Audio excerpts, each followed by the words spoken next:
I was completely blown away how someone can think of sending something which is so unique, so futuristic on Moon. Color is a significant part of our life. And we have these collections of little, tiny nanoparticles that are within the object that have that kind of color. All done in 10 ounces of payload. How is that even possible? It hasn't landed there yet, though, and it could blow up on the way there. And so, Come on.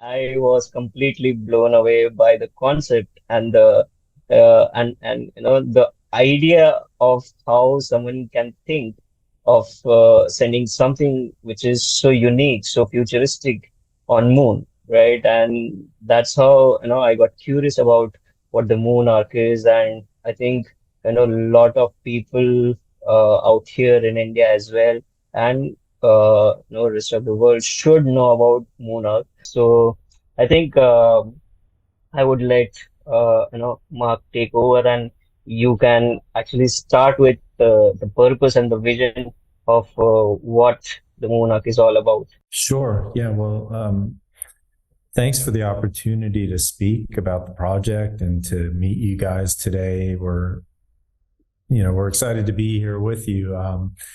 We're currently in a holding pattern waiting for launch, which should be by the end of the year, 2023. And the MoonArk project began about 15 years ago now, in 2008, when Carnegie Mellon University was competing for the Google Lunar X Prize. And the lead roboticist on the project, named Red Whitaker, he's a very legendary professor here on our campus. He had a vision that if CMU is going to the moon, that it shouldn't just be engineering, it shouldn't be robotics and the sciences, that it should be open to the entire campus. And he connected with Lowry Burgess, who was a professor in art and former dean of the College of Fine Arts. And Lowry was a pioneering space artist. So Lowry initiated what we called the Moon Arts Group. And it was a collection of artists and designers and people interested in doing space stuff. From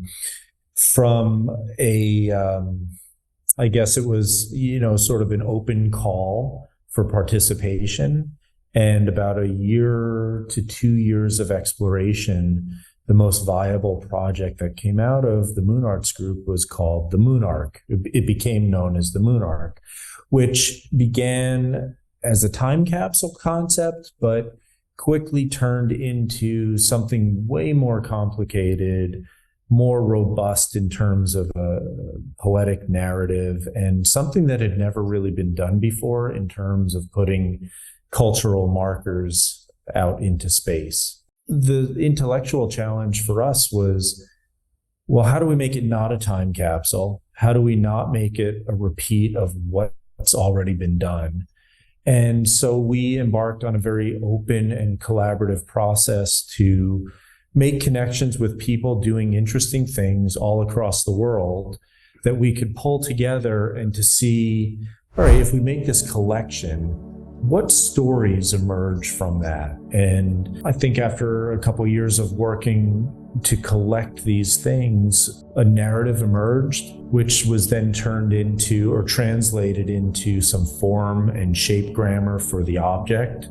Collectively, we developed a very complex, non-encyclopedic look at humanity, but a very complete and very contemplative object, all done in 10 ounces of payload. So designing something incredibly lightweight, incredibly intricate, and also almost impossibly small, and yet eternal. So the robustness, its material duration, and the durability that was engineered into the object, so that they could last, tens of thousands of years, if not longer.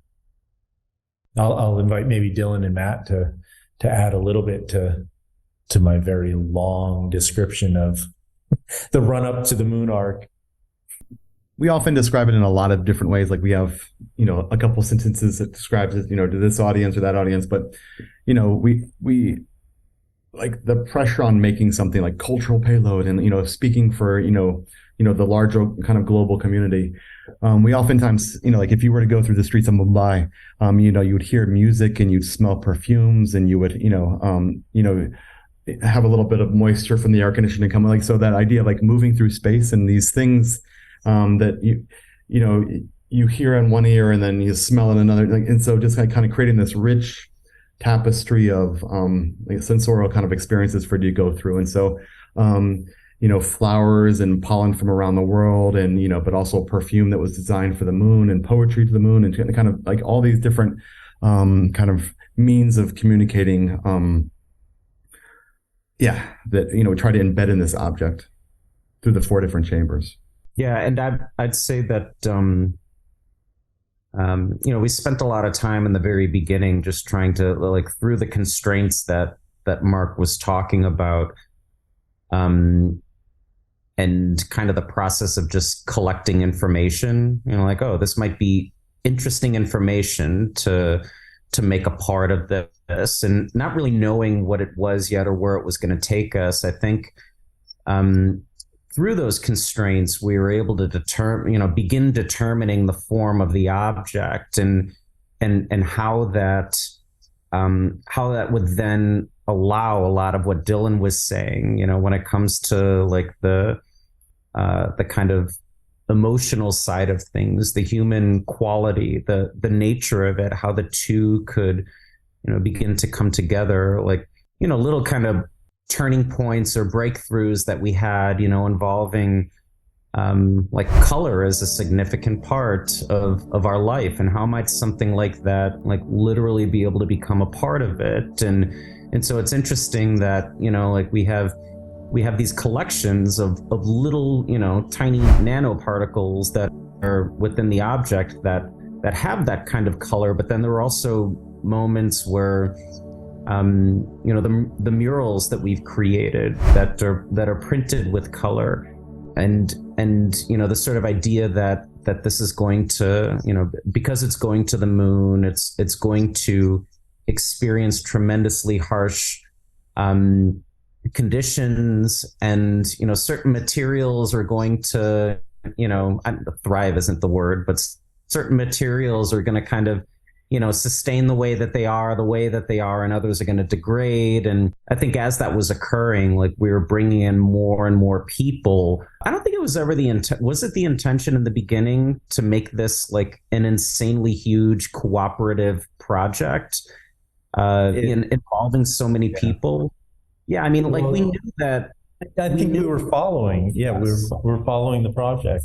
Yeah, and so it just kind of expanded into like all these different areas, and like we needed to bring in people because we didn't know, certain aspects of like brain science and different things like that. And I think that was really a wonderful part of this project is like trying to keep an open mind to bring others into the picture so that they could do some really wonderful things.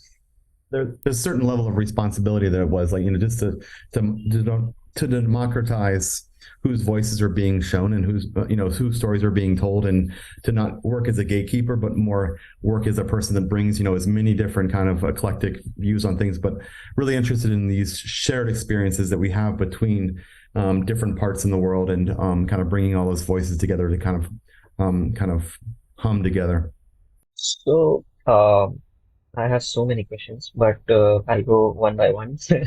So one of the very basic question,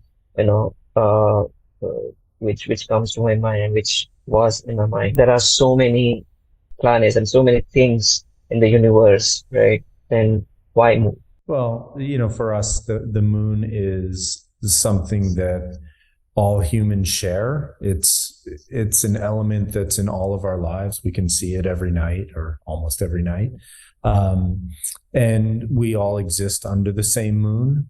And so if our project, I think there's a nice harmony there between the subject matter, celebrating the moon and all of its impact on humanity and on our planet and our context and how we live, but also to show that it's common. This is what, it's emblematic of some of the things that unite us as a global population.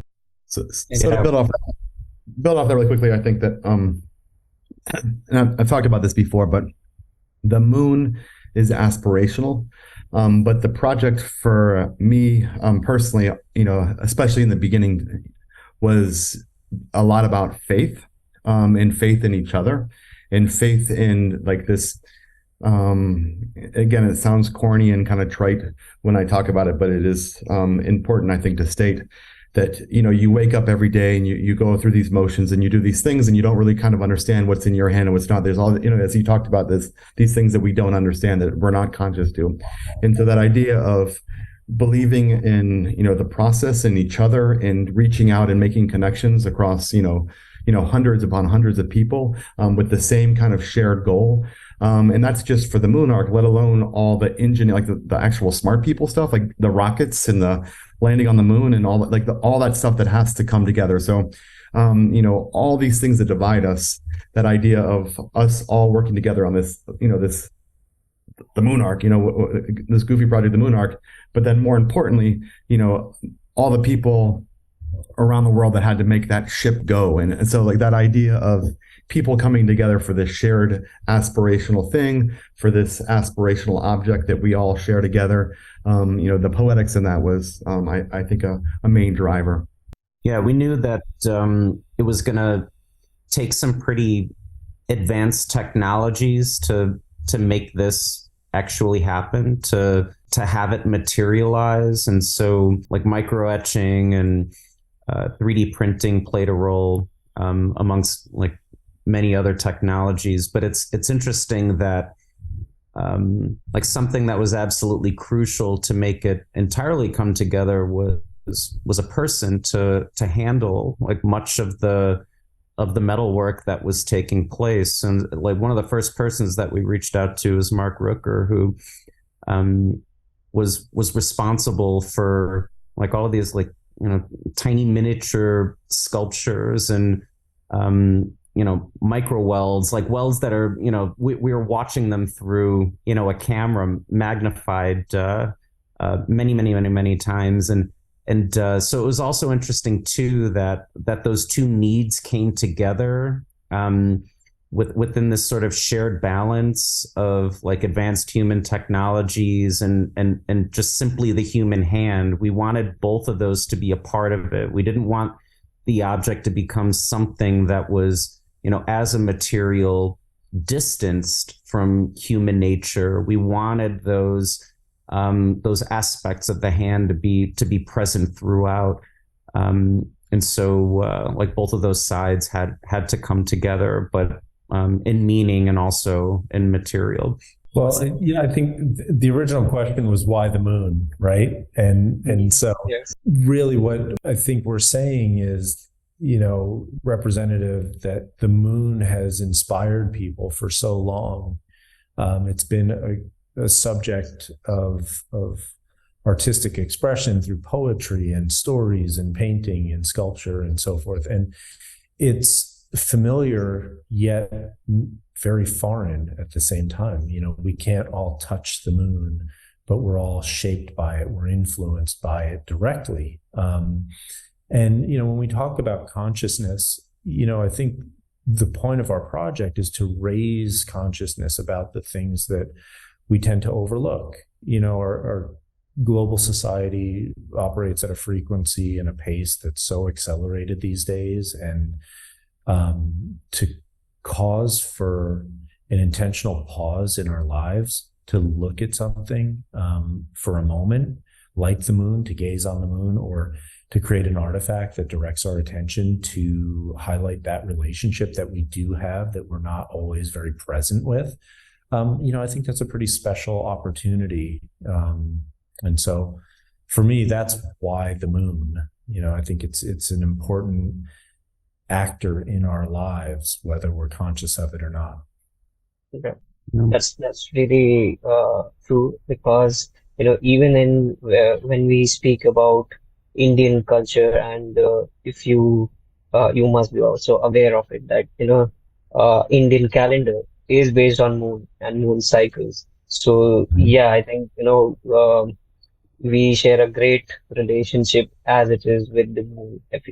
So here there are 2, 3 questions in this same. Like, what was the trigger that you want to have this pressure, and then you want to enjoy that pain of going through the entire things, right? So that is one thing. And what was the challenges that uh, were faced during the process while collaborating with so many 300 plus, I think, contributors for this project? Yeah, I think we always describe it as a very easy process, or it comes off that it was an easy process. And I think the challenges we had were largely technical. To get something so complex, like to execute the vision or follow through on the vision.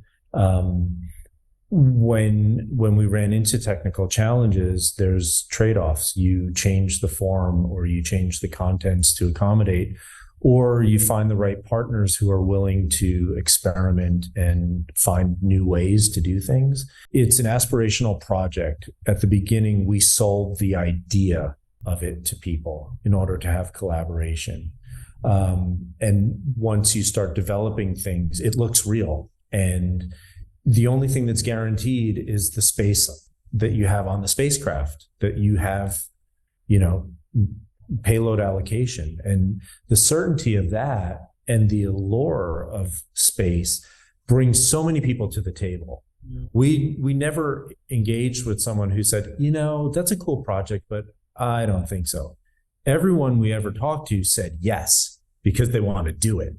And then for us, the hard part, like a challenge for us, is like, okay, we have to figure out their motivations. Are they in it because they want to promote themselves, or they just want to say, I have artwork on the moon? Or are they using this as a way to transform their practice, to contribute to this larger narrative, to jump in with us and say, I don't know you guys, but you're doing something interesting. All right, count me in. Let me see what we can do together here.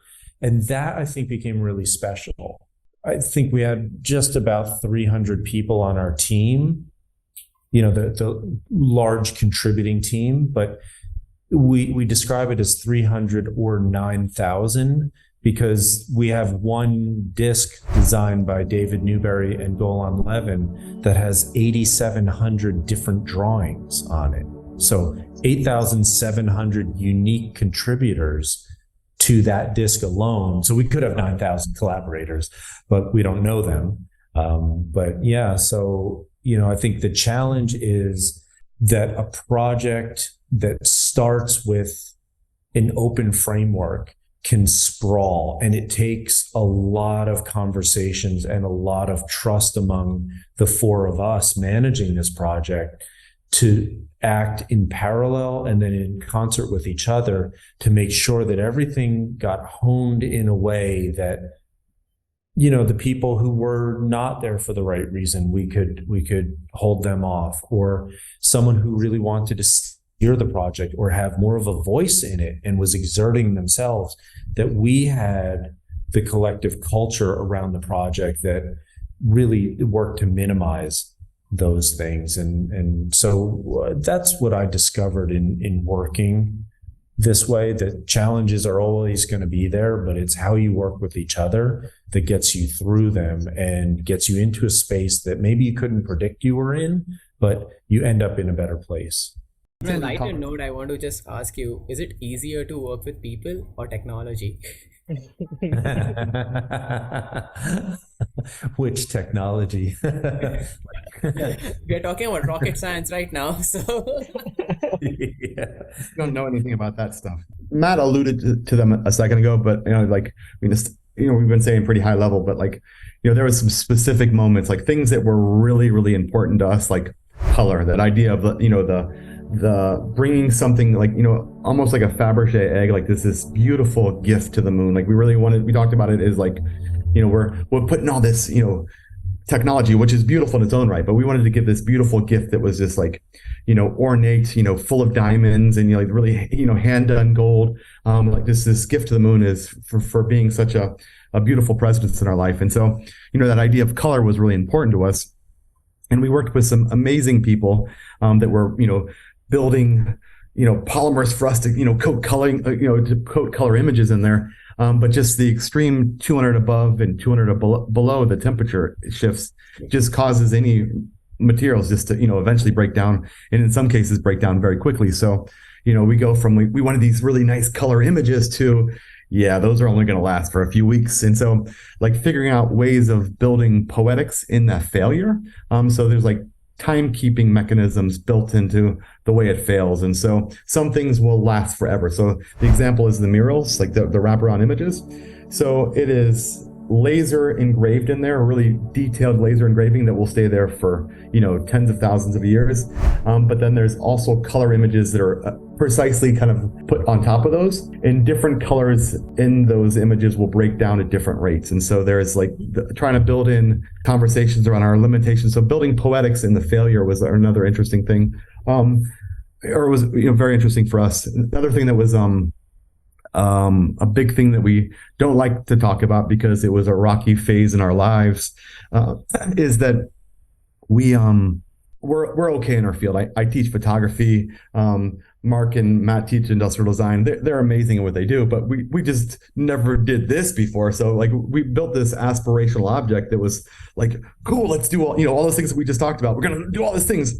And then we built it, and then we had to make sure it all wasn't going to ruin the lander. And so we had to do all this kind of space testing, and like had to learn all these new words like internal harmonics, because you don't want stuff vibrating inside of there. And so we had to go through all the actual space testing, space readiness testing with under vacuum and heat and vibrations and all these things that you don't even know what words, or I didn't even know what words I'm supposed to use on the phone when I asked like calling up random people, like, can you do a vacuum test under these extreme circumstances? Like, building that network just wasn't there for us at all. And, we didn't have money at all. So it would just be like, and could you do it for free? And fortunately, we had some really amazing relationships. Fisher along the way, like, a lot of people really stepped up and helped us a whole lot. But it was this, like us learning all that, like getting to go to space stuff that we like build whatever you want, but actually make sure it doesn't ruin, the actual real tests that are going on there. Yeah, I mean, Mark, how much has metal 3D printing technology evolved since the beginning of this project? I mean, it's kind of crazy to think about that. And I'm glad I didn't have to CAD model that structure. I mean, that would have drove me nuts. And so, I mean, there were definitely people that were brought in to handle those types of things to make it more manageable. I was pretty nervous when they bolted it to the shake tester. And it's also interesting too, like you were talking about people and technology. I mean, I remember in the very beginning, the conversations and discussions that we had about this were so hard. Like they were so difficult. I couldn't really, it was hard to understand what other people were talking about because we're speaking so ambiguously about everything to try to like reimagine and discover new meaning.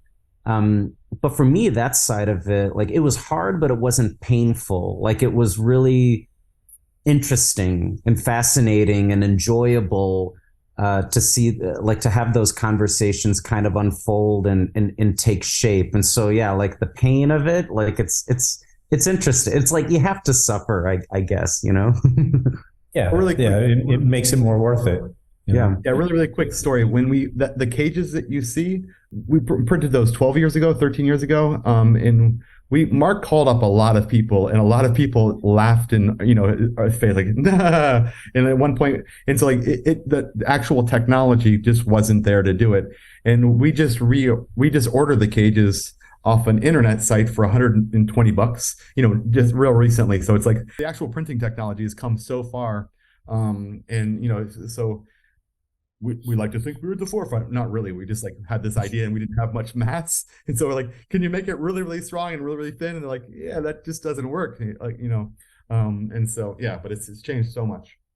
It's interesting, when you ask, is it easier to work with people or technology? And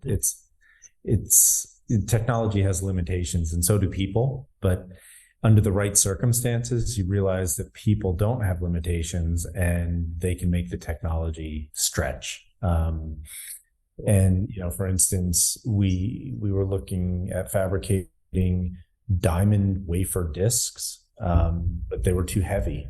And so we had to look at sapphire. So we found a company that does sapphire discs, but they were too thick. And so like, wow, the smallest you can create is, a couple inches in diameter. And I think the thinnest was 3/4 of a millimeter thick. And, we needed 1/4 of a millimeter thin, and we needed, I forget, it's like 33 millimeters diameter, and we need a hole in the middle. And, that was the dream if we could get there. And, we found the right company that said, yeah, that's impossible. You can't do that, but we'll get back to you.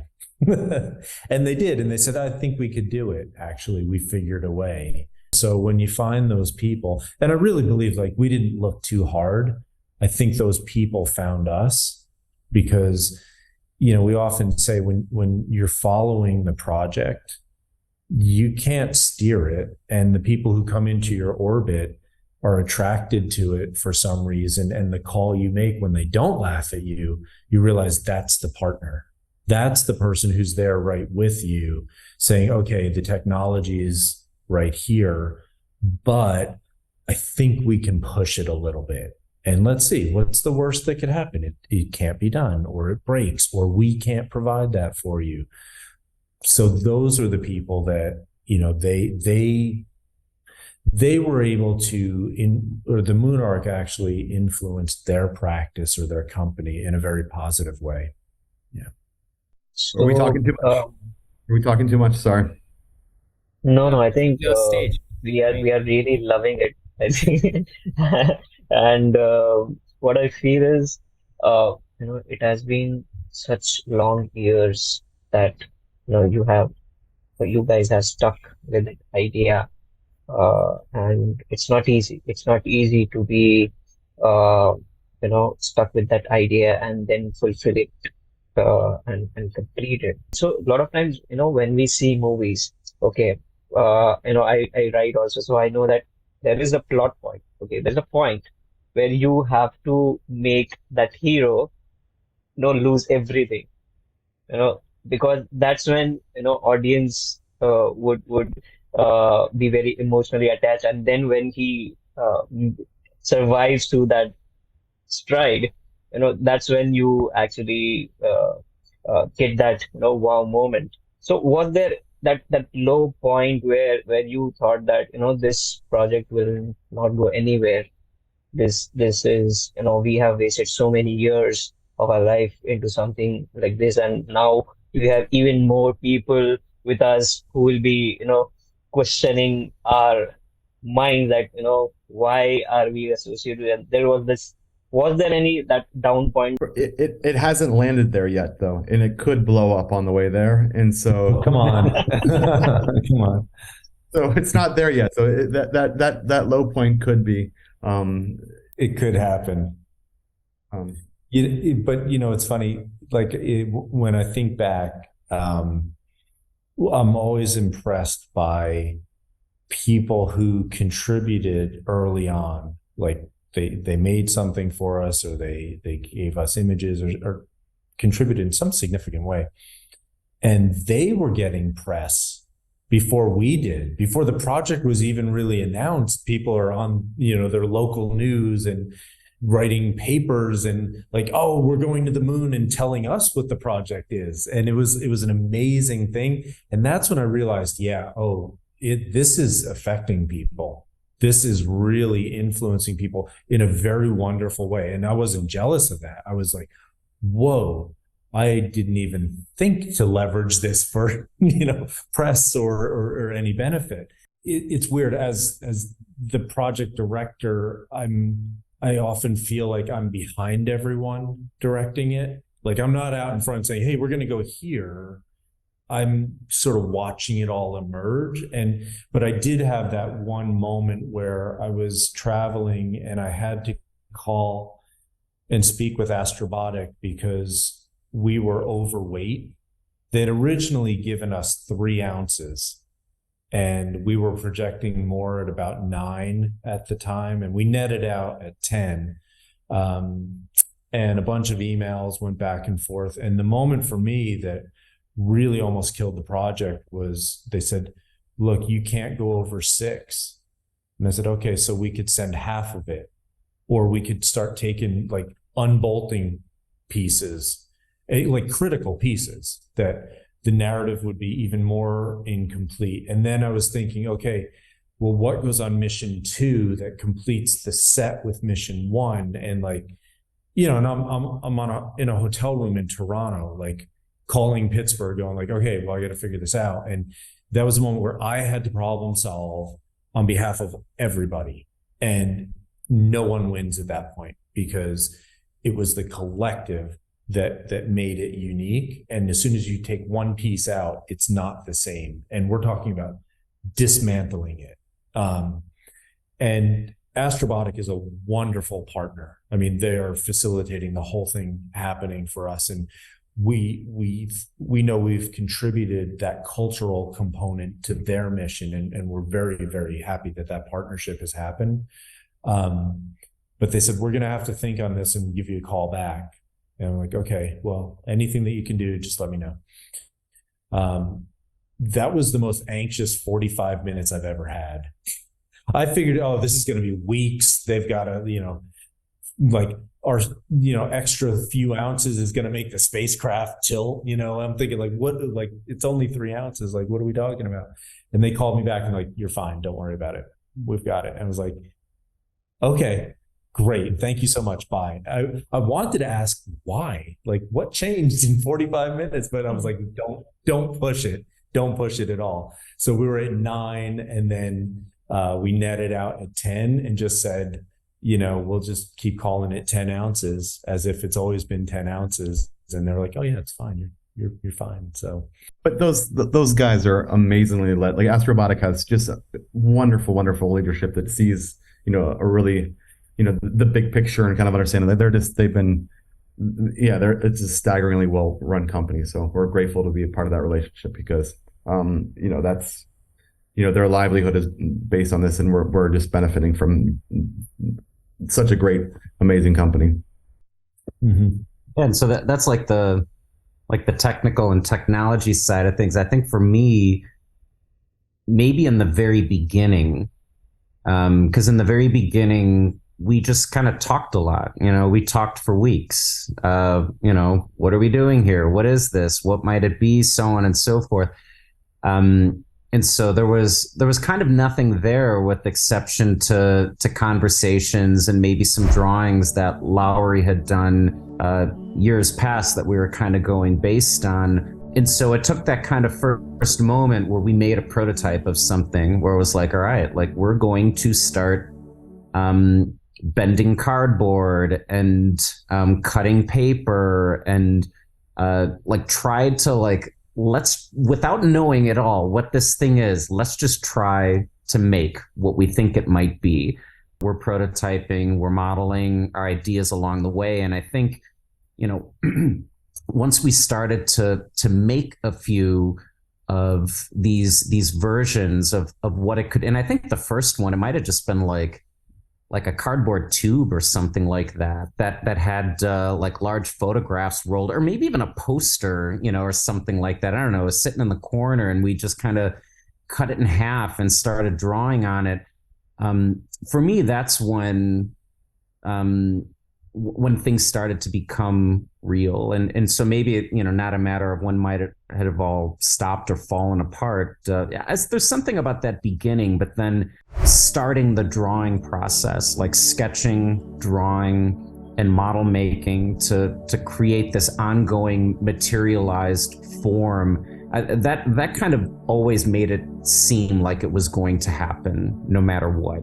Yeah, we 3D printed just a pipe, essentially, a really expensive pipe, and it was like our whole entire mass and our whole entire weight was like in this one. I was like, all right, this probably isn't gonna work. Like, yeah, so we took that poster tube and made it into metal, and it's just like, yeah, we got to figure something else out.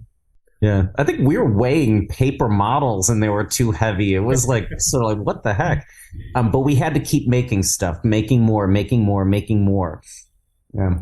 I think this is poetic in nature. So I come from engineering background, and when you say this, it just reminds me of this really interesting statement from language Hindi, which says that कोशिश करने वालों की हार नहीं होती. What it literally translates into is that people who keep trying, I mean, you will keep facing challenges, but if you keep trying, you are not gonna lose at the end. You are going to figure out a way to reach to that point where you have that eureka moment. Hey, we got our answer. So it's like, I don't know the answer of everything, but I know I can find the answer of anything. That's the type of philosophy that I can actually see, from this conversation. So we spoke about low point. Let's talk about something more fun, right? Like, I think we were taking this conversation in a very serious manner, and a lot of engineering conversations. Let's talk about something fun. Tell us about one incident when you wanted to punch the other person, but you did not. But you did not. Obviously. Give us some nice incidences, like something funny that happened during the entire journey. It's 15 years of, memories. Wow. Are there so many that you have to think about? Then, okay, which one is on top? Like, can I go with the top 5? Maybe they're counting how many people I wanted to punch. It's funny because we see each other every single day, and we work with each other in so many capacities that I don't remember us. I don't know. Did we ever have a moment? I almost quit twice. I'm just kidding. Purple. Yeah. Oh. Well, so I think, when a project, there were so many unknowns, throughout, and you're working and it's not a steady pace. It's sort of frantic, like, oh, we got to get all this done and get the murals done and do all this. And, like, for instance, like we worked with another faculty member on campus who curated about 140 poems about the moon, across many cultures, across time. So ancient poems, contemporary works. And then we translated those into a variety of languages. But then we had to design the layout for that. What does it look like? And it can't just be a list of pages of poems. So designing how that looks, and, how poems can radiate out, and how you get translations, and where you can start to decode it, like the Rosetta Stone, by this word here translated to here, where moon appears in every language that becomes the codex for it. But then situating that against an image on another disc that you're seeing through, and saying it's not just what's on the disc, it's through the disc to the next thing, to the stanchion, to the diamond, to the, all these pieces are coming together. And to keep all of that in your mind, like hundreds of pieces that are in this very delicate balance, when someone says, oh, what if we do this? And you're like, no, just stop. No, we don't want to go there. We've been down that road. But then for us, it was like, wait a minute, you keep bringing that up. Why? Why are you stuck on that? And so, like, our disagreements were very, very short-lived. Yeah, I mean, these guys are the closest thing I have to family at work, And so our disagreements are very, very small. Definitely not punching. Definitely not. we constantly have conversations about our work and what we do, if it's professional, if it's educational, whatever it might be. That's part of what we try to teach too. And it's kind of, it's like, I remember I did one painting and I brought it in, and Lowry was like, oh, this is exactly what I envisioned. Another one that I did, there were a lot of adjustments that needed to be made. And you just kind of get, like, based on like the conversation and the feedback you receive, you just kind of get used to that. And I love it because, in the end, you kind of feel like what's being produced is better because of that. Like if you stay open to those possibilities, I think that's when it can become even more wonderful. I think my best answer for your question is, I shouldn't say this too loud, but I don't think we've ever said no to anybody as far as like presenting for. And so we have a whole lot of people that want us to come talk about the MoonArk, and this could be all of the principals in a whole entire school district that you have to present to, or it could be, a family eating a corn dog at like a county fair kind of thing. And so we've been asked to do a lot of different talks at different locations, but we've ended up being in some weird places presenting. They're like, all right, how did this happen? Let's just have fun with it. Like, it becomes and this has happened around the world. It's like all of a sudden, like being right next to where they're, like we have the actual MoonArk going to the moon and everybody's touching it with the same fingers that they're eating, fried dough at, from the place that we've been kind of inhaling next to us the whole entire time, which again is, I think what the MoonArk is about. But there's been some moments. Absolutely. I think world moves because of stories in a lot of ways. And I think MoonArk is one of the stories that is going to inspire a lot of people.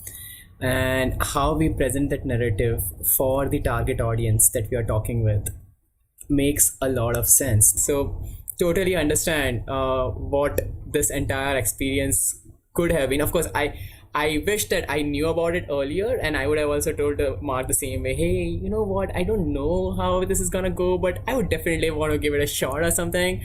But probably I'm 15 years late. I was in school probably at that time. So. Just so you know, we're working on a new one. We'll invite you to be part of that one. So yeah, there's a new thing happening that we're gonna release in the very, very near future. As soon as we have a little credibility from this one going, we have something up our sleeves that we're pretty excited about. Absolutely. I think we would love to, be a part of it and eventually take up the baton also for the next thing, maybe third, fourth, fifth. We would love to take it ahead, hopefully. But I think that's a really interesting thing you're raising, because there have been a lot of inspired projects that have happened since. The idea of cultural payload going to space, that's nothing new, but it's becoming more accessible. And so when you say like, yeah, take the baton forward, like, yes, what can we do to help you do that? Because you are going to offer, like many people will offer, the richness of how we tell stories to our future selves. Ages ago, when someone put a handprint on a cave wall, we're interpreting that, and we derive so much meaning from that today. But maybe 100, maybe 1,000 years from now, we look at the same handprint and it means something different. And so we believe that the more voices we can put out there, the more authentically human it is. It shouldn't be us telling the story for all of humanity. That's not at all what ours is. If our project inspires you and others to do something, cool. We want to know about it so we can connect to it and we can help amplify those things, and to start to build the web of these are the artifacts out there that are telling us about ourselves today. This is the mirror that we learn about ourselves from, because you would have different stories, different narratives that I would not ever have access to.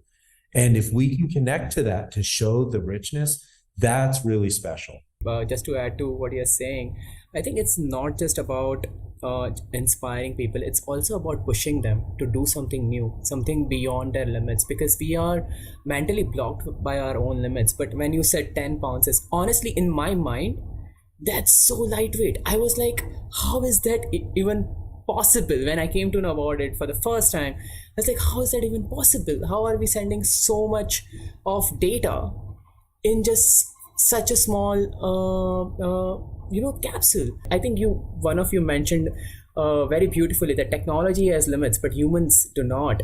I think that's why human minds are opening up with these kind of projects, and I'm sure like if we can see it, probably tons of people can see it, and it definitely inspires everyone. So thank you on behalf of everyone.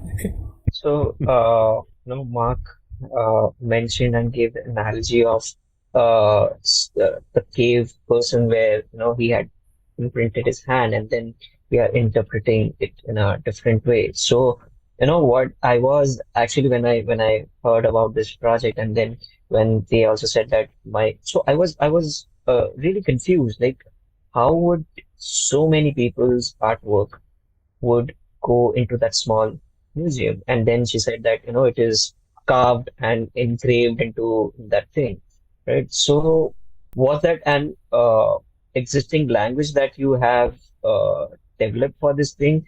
And the follow-up question is that, when we see uh, the the carvings, in the ancient structures and caves and everything, right?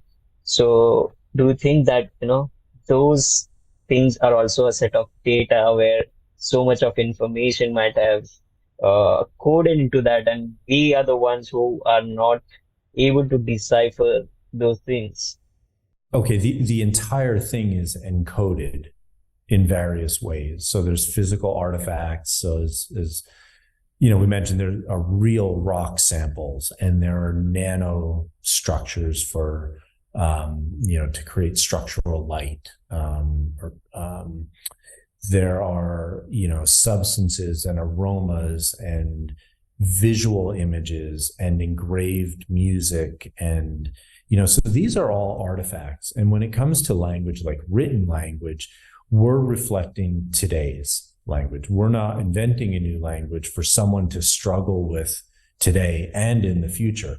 We want it to be very accessible today so that I don't want to tell all the stories in it. I want people to look at this and go, I wonder why there's a map of humpback whales and Arctic terns navigating the Earth next to water samples of the 5 oceans. What does that mean? Is it literal or is it figurative? I want them to put that together in their mind because that's what means something to them.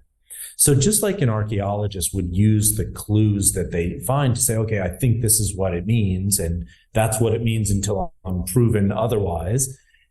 I want people in the future to create the stories about us today. If it's near future, within 100 years or so, there's a copy of the MoonArk in the Smithsonian. They could look at it and they could work to decode it, and our archives will likely survive. So they could get the facts. But it's not about that. We keep coming back to the idea of the poetic. And just like poetry sparks something in your mind where you are envisioning and interpreting and creating the reality. And so for something to kindle that kind of engagement with thought, with information, with conception of your own place in the universe, that is a very rare thing for us to kind of trip over every day. And so we're just hoping to give that experience to someone in the future so that they don't go, oh yeah, humans of the past, they're so boring. That they go, oh, something's here. And with doing a little bit of work to piece it together, will make it resonate with them, which then brings all of us today forward in a more meaningful way. And I think there's great examples of that. Like we look at cave paintings that, 100 years ago, people thought they were inventories, crude drawings of, inventories of animals. And now we're realizing like, whoa, there is a pattern language here that it's not, they didn't know how to draw a buffalo.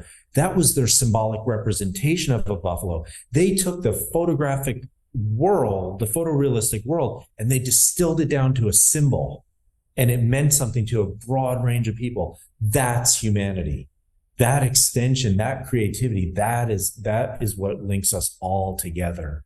That need to go beyond the conventions to create new conventions and to have these shared experiences. That's what I think is kind of special when you encounter artwork or objects or things in the world that purposefully create a gap in your lived experience and then its presence in the world. And I think that could be more of like the gift that Dylan was talking about very nicely before. Absolutely. I think it's about continuing the consciousness, because we are on this planet for 100 years. And if you look at it from the macro level, it's about continuing that human consciousness forward for thousands of years, and then taking it, giving it a meaning instead of just living, just give it a meaning further. Interesting. I have one really weird question now, like serious one. I can see that smile on Mark's face, like, okay, what is he going to ask me next?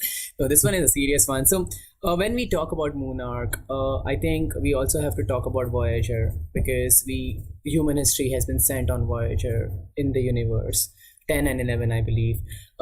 So are there people who actually compare both? And if they do, if you want to share as to what is the primary distinguishing factor in just one line?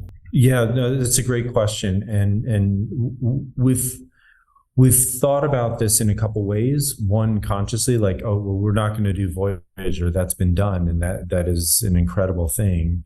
And then also, like, let's just not look at it and do our thing and see where it leads. And where I'm at today with the way I view Voyager, and this comes from, we were in an exhibition where there was a replica Voyager disk next to us and some other space artifacts, Paul von Hooydunk's Fallen Astronaut, and so forth. Like, to see all of the space art that is out there, and with MoonArk going, like, it was the next one to go. Like, so it was curated in this collection to see history and future at the same time. I realized that Voyager was to take all of humanity and get it down to these truths or absolutes or something like really acupunctural, so what is human. Ours is the opposite. It's saying, what is human? Who are you? Who am I? And it goes outward. And I think that's what the artifact does. It's a lens. It's a small artifact that's a lens to everything, as much as we are a lens to everything. And so I'm very hesitant to like describe all of humanity as something, or to say we're all the same, but the nuance, the differences, and to celebrate the diversity across our species is really important. And so we are a gateway to knowledge, to understanding. We are our own gateways to these existential questions. And so the artifact, whether it's, a Voyager disk that says, oh, life is so complex, let me get to know myself this way, or it's MoonArk that says, well, I know who I am, but whoa, there's so much more. I think it's that inverse of, getting down to or opening up to. But just, I think that, it's a great question, but it always feels uncomfortable for me. Just, we're not in the same conversation with, that's the aspirational thing that we're all working towards. So it's hard to kind of, for me personally, to be in the same conversation as the Voyager disk, because, it did what it did, and we're just running behind it. Yeah. I mean, it's the pioneering artifact that really set a tone for how we engage with these larger ideas. The context of space gives us something a little bit more interesting to kind of contemplate. But if the MoonArk never leaves Earth and exists in some place and someone digs it up and finds it, it should be just as interesting. The context for us, like, of the moon gives us subject matter, gives us that longer reach, which is kind of cool, but whether you discover it on the moon or you discover it here, it should have the same impact. Yeah, maybe in a cave right underneath the handprint. Yeah, for sure. Absolutely, you never know. No, that's beautifully put. I think why I asked that question, because most of the people would immediately try to, connect. That's how humans are. Like, they want to connect with the realities that they are already aware of, because they just feel safe to be in that space.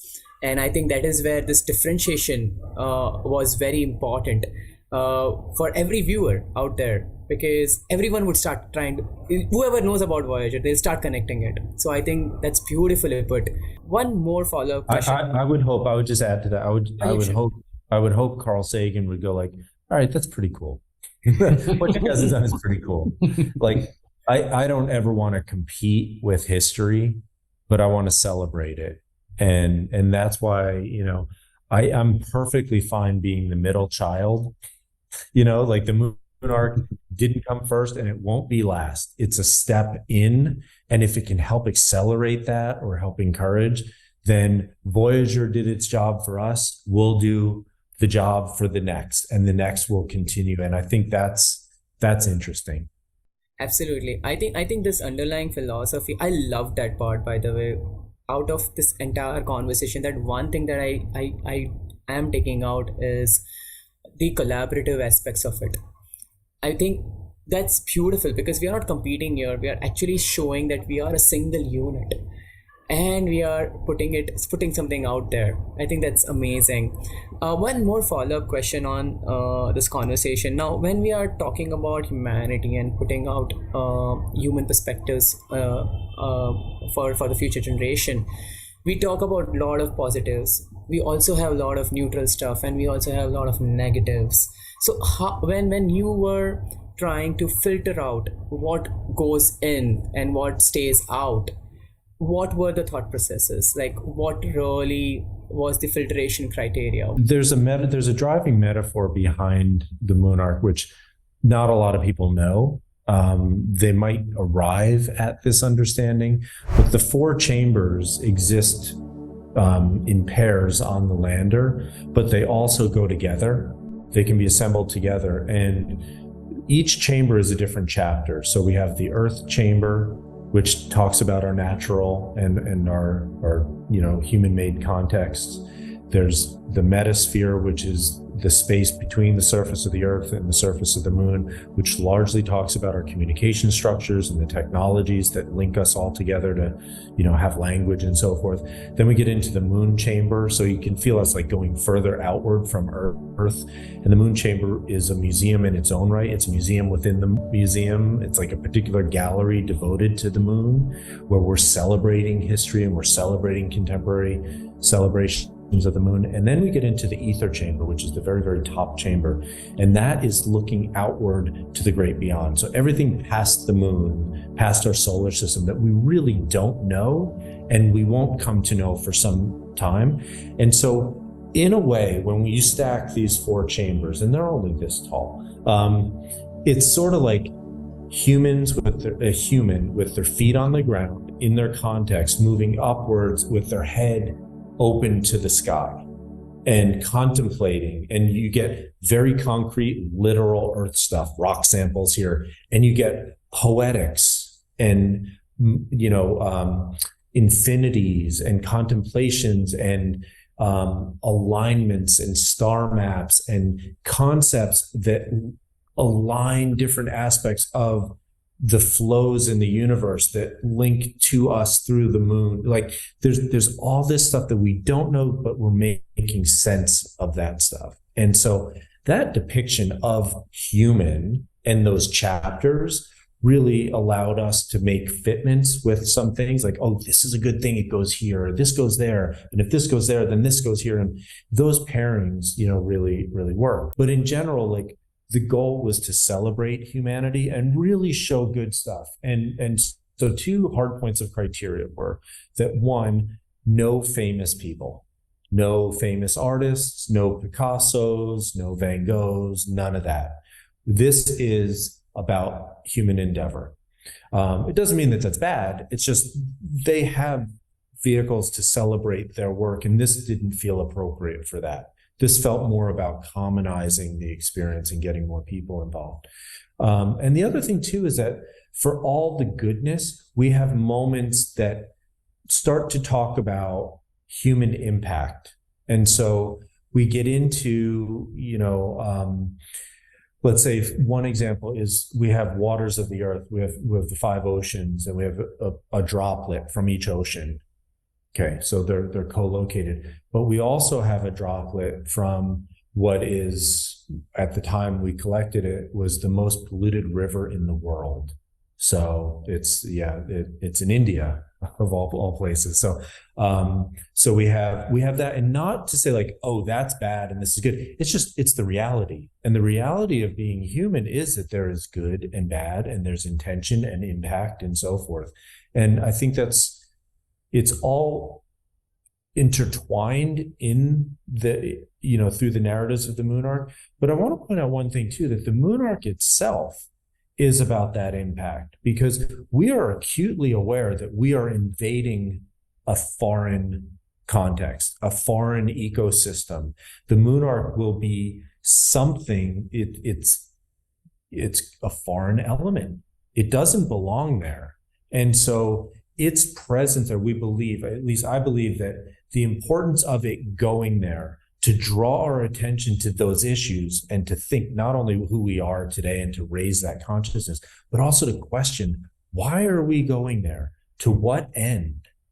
And so while we know that technology is going to increase and space travel is going to increase and the lunar gateway is going to open, and in 50 years we'll be settling, and NASA's mission to move humanity out into the solar system is going to continue, we want to raise a little bit of the ethical questions. And we know that by putting it there, oh, wow, there's cultural payload here too. Cool. This is what humans do. They drag their culture as we go out into the universe. That's wonderful. But then we have to say, okay, what are we leaving behind? What gives us the right to put the stuff there and leave it there? Because it's a disruption. And the moon is one of the last pure frontiers that we have. And it is associated so closely with Earth. So I call it one of our frontiers.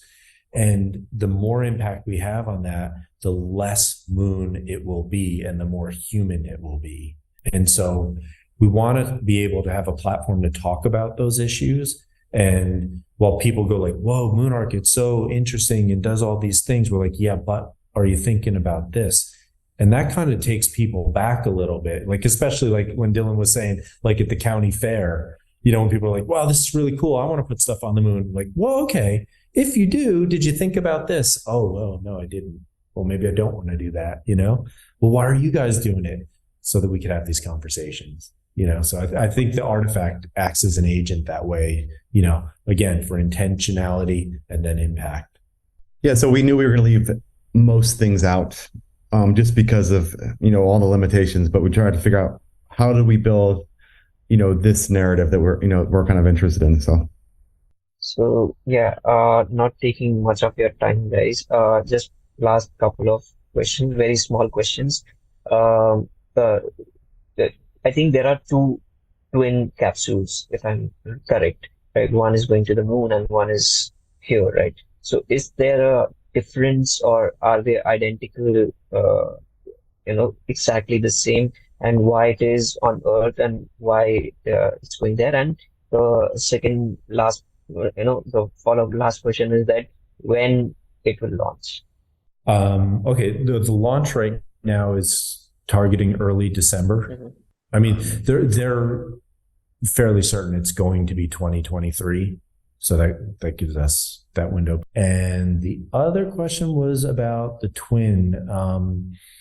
They're identical. The differences are in craft, things that you wouldn't see with the naked eye.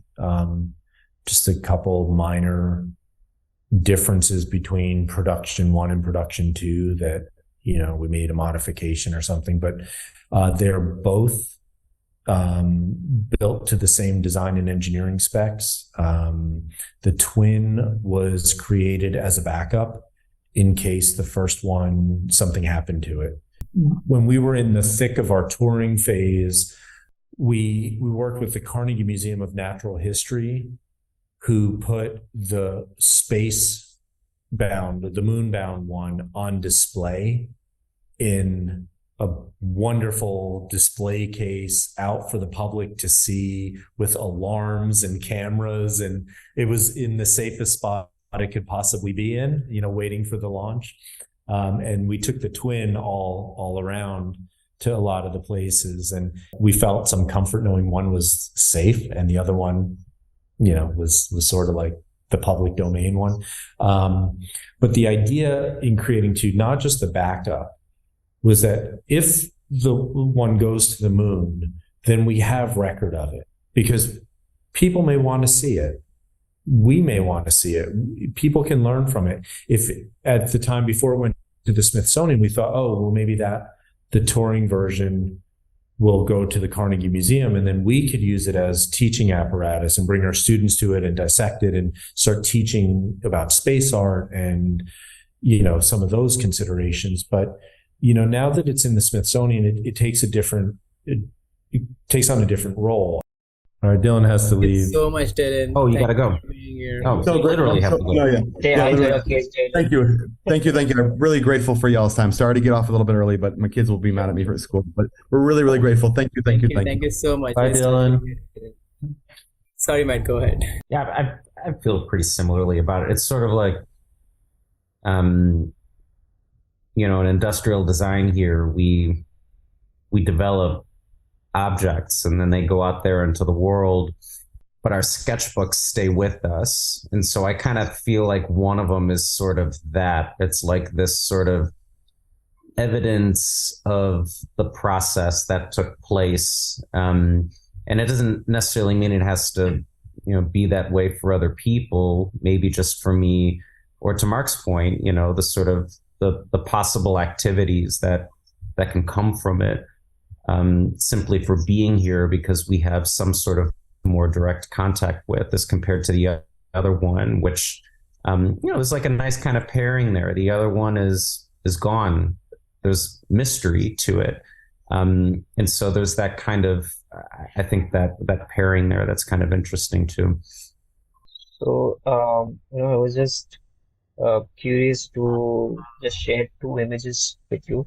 When you actually mentioned about the design of MoonArk and why it was, it was something like a man who is, like this, and there are these different discs, which are inside that. I'll just quickly show you two very interesting things. I'll just show you. Oh, cool. So, in the Indian Hindu concept, the world is about these different discs, and the center of it is the Meru Parvat, the main mountain, which is attached to everything, and we are somewhere on this Jambu Dweep, where you can see we are like a small dot in that, and there is this entire different disc and universe in that. And also one more image that I would like to show you is, so basically also in India, you are also aware that there are a lot of different beliefs in Indian culture. So one is this Hindu concept of the world, and other is little similar worldview in Jainism, where they view the entire world as a lady, where there's a room inside, and this is where we live, and the different parts where you can see these are the different discs, and the entire universe is like that disc inside that lady, and we are somewhere here. So yeah, I think I just was very curious to share this with you, and I feel that everything is so much connected out, and such beautiful things out there. No, thank you for sharing that, because it's amazing to see those. They're analogous to the MoonArk. Yeah. And what it's making me realize now is that, in the ancients looked at the world and human experience and nature and the cosmos all as one. It was a holistic view. We are part of everything. And that is the sentiment of the MoonArk. You know, in the West, we live with everything atomized. Everything has to be separate and isolated and verified, and everything has to have its own box that it lives in. And we're supposed to make sense of all the boxes. Yeah, that's what science does, right? Science separates everything out so you know it and you can prove it. And there's value in that. But the lived experience, and I think there's a parallel to life today when you talk about the good things and the bad things. Good things happen when you could see the holistic view of the world, where time is holistic. There's no past, there's no present, there's existence, and we're part of a continuum. And you very beautifully said about the collective human consciousness that is evolving and moving through time and space. And we are part of that. We are contributors to that, and we are beneficiaries from that. To situate ourselves in this holism is a very Eastern and a very ancient, a universally ancient way of looking at humanity and understanding our place. And I think it's healthy. At minimum, it's healthy. At best, it's inspiring, you know, and it's just, it's an amazing view. So thank you for sharing those things. I'm going to look into them a lot. Definitely makes me, like seeing those drawings make me kind of feel the magic of some, like I mentioned Lowry's name, of some of the sketches that, you know, initial sketches he came in with after some of our conversations that just had the ability to, I don't even know what the proper words are, but to just open your mind to playfully imagining what it is, you know. It's really wonderful.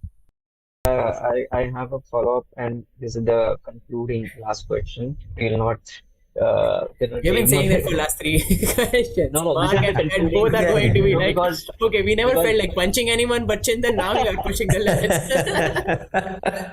limits. so why? Because this is I feel is the maybe the crux of the entire conversation that we are having, and this is where I feel that is it important? If you feel it's not important, we can conclude it. But if you feel this question is important, then I would like to say that when in today's time, spirituality and philosophy is a very different subject than the mainstream education, right?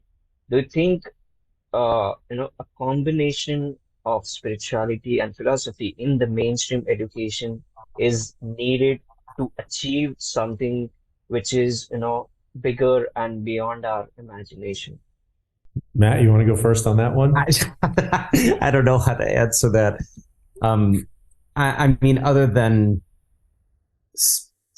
I don't know. Like, I wonder if spirituality is how we began, as human beings, and it can't just be something that we've used along the way until like we've evolved to a point to where it's unnecessary because we have all else that is important enough to carry us along.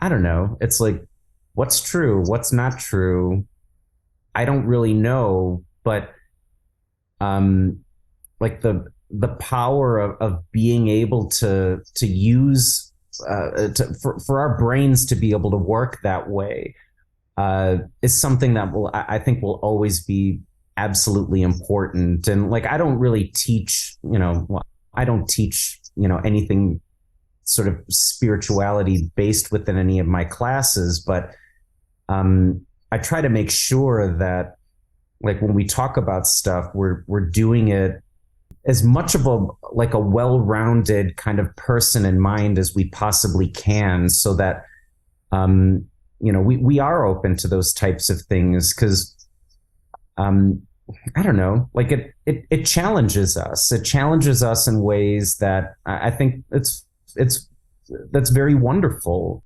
I agree. I'm really thankful that we we got to work with Lowry for so long. He tragically passed away a few years ago, and his mode of operating as an artist is spirituality, connecting with the ether, contemplating things that are way beyond human, and kind of building some sort of mental apparatus to sense these things and channel them through his artwork, was really a gift that I think he shared with his presence and the way he worked. Like, that's what I think we all learned. And by sort of having a philosophical core and a strong sense of spirituality, and brilliant and scientific at the same time, like, that's the whole human. And right now we suppress that stuff. We say, don't think about that in school because it's not functional. It won't get you the job. It won't make you money. It doesn't contribute in these mechanical ways. But we sense it. And why do we sense that we need this stuff? Why do we sense that we do these things and yet we suppress them? And so, maybe that's something that our small project kind of sparks a curiosity with people, that they begin to think about the holism of their experience and understand that is what contributes to their personhood and their identity and their contribution as a member of global society. And geez, if we can think a little bit more in that respect, gosh, geopolitical borders might disappear. Some of the issues that we're dealing with today, my gosh, like, it just sort of, equates the human experience and makes it a bit more universally understood across cultures and countries and borders, and if anything, this century should be the century where we all come together. Super awesome. Thank you so much, Mark, and so thank you so much, Matt, for giving your time and giving us this opportunity to learn about MoonArk, to learn about a lot of things, the core philosophy and the entire perspective that you are leaving us with, and the audience as well. So I think we had a wonderful and insightful discussion with you guys. And I actually, when I heard about this, I wanted to send one audio note to the moon, but unfortunately it was there. So I wanted to send Om there, a sound of Om, right? And it also has a pattern. So it has a very beautiful pattern which you can engrave. So I was really interested in that. Hold on to that for now. I was going to say, it sounds perfect. Yeah. Let me thank you guys, because we've done a lot of interviews and they're always rewarding in some respect, but you guys somehow drew a lot of really interesting stuff out of this. And since we've been waiting for the launch, I haven't had a lot of opportunities to speak about this, so it's refreshing to kind of dwell in this, and I appreciate your enthusiasm. But we do mean it. Like, this is really great. It's been a pleasure to meet you both. I feel like we made two friends today, so this is really great. So thank you. Absolutely. I'm just glad to hear that you guys enjoyed the conversation as much as we did, because before the conversation we were worried that, hey, we are going to ask them so many questions for 2 hours, we're just going to drill them down. But I'm just really happy that we could discuss, and trust me, there are tons of more that we have in our minds and we have written down. It's just that we are today, just because you called us friends and we care for our friends, we are letting you go. Next time, couple of more hours. So thank you so much for both of your time. Thank you.